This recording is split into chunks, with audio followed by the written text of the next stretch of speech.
his leg, but after the game, it wasn't like it was the driest set of pants. I would say that. S.A., go ahead.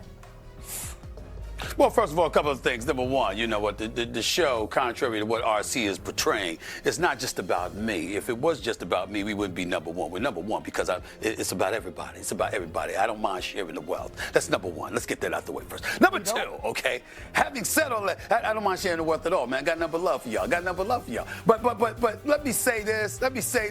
You know, I didn't want to be. I give Jarrett Stidham this. They showed his wife in the booth. She had on a badass coat. I mean, that white coat she was rocking, it was fly.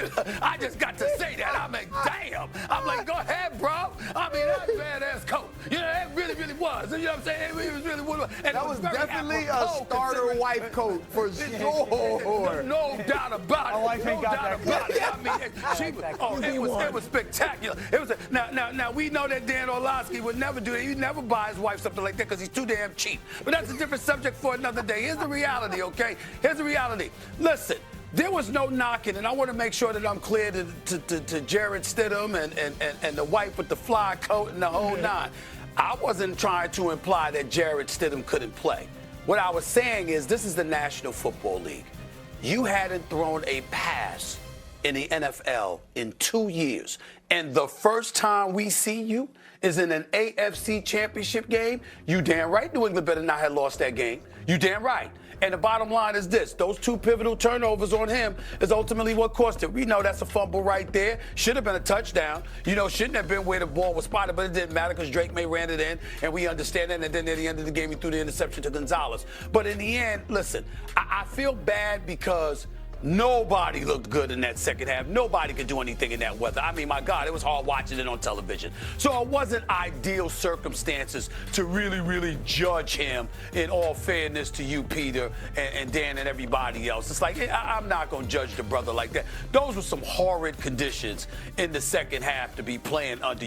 I mean, for a vast majority of the second half, you could barely see 5 yards, for crying out loud. The visibility was clearly compromised. So I understand that. And I'm not going to knock him for it. I was just saying that if you're New England and you're the team you're supposed to be, you don't let somebody come off the scrap heap that hasn't thrown a pass since December of 2023. And the first time there is a sighting is an AFC championship game, and that person beat you. That cannot happen, and they didn't let it happen. I would say yesterday's performance makes me feel I didn't do my job well enough when it comes to this New England defense. And I don't think a lot of us did. You know, this New England defense just hasn't been talked about a lot just this keep yourself in there.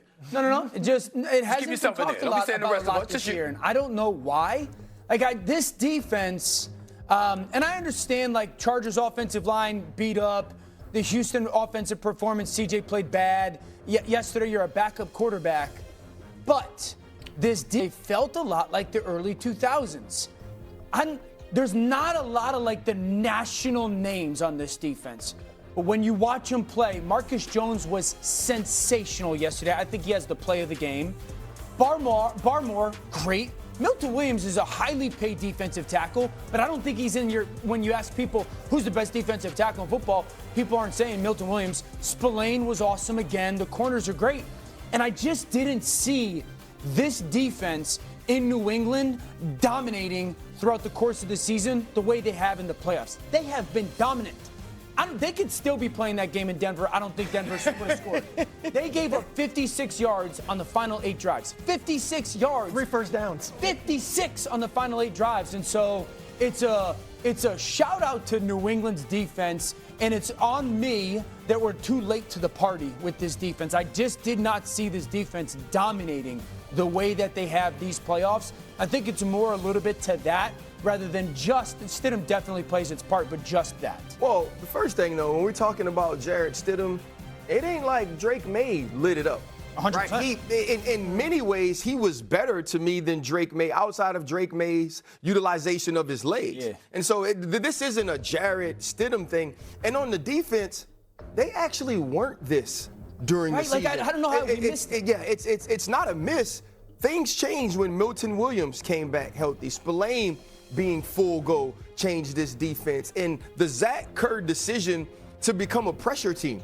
The Zach Kerr decision to say, okay, we're going to add people to the rush and we're going to allow Carlton Davis and Christian Gonzalez on the outside to be as good as we know they are. We're going to allow an all-pro caliber slot corner to go man-to-man and have the ability to make plays. And the aggression of the safeties in the last 3 games, the ability to not play with depth, to read, to understand routes, it's changed who this defense is. And no matter what you say about Justin Herbert, he's one of the most talented players in football. No matter what you feel about C.J. Stroud's performance, he's one of the more talented passers of the ball in the game. And yesterday, obviously, you're playing against a compromised Denver team, but you made them look like you're supposed to. Yeah.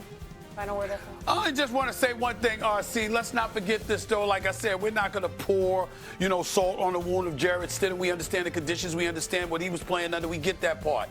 But under pressure, he completed 1 of 10 passes for 4 yards. Let's not forget that, please. But that's Sacked the thing. 3 times, lost a fumble, 1 pass for 10 yards under pressure.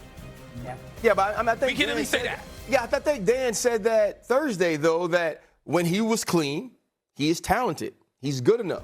The reason he's not a starter is because under pressure, these are some of the things you see. And it's those, in my opinion, it's the 2 turnovers outside of the 4th and 1 that changed this game. I'll wear this more, though. Like, Maybe, I was yelling. maybe he should have insulated. I was yelling Maybe he should have Stiddy's insulated name. himself I by was wearing the doing coat he gave Stiddy. his wife.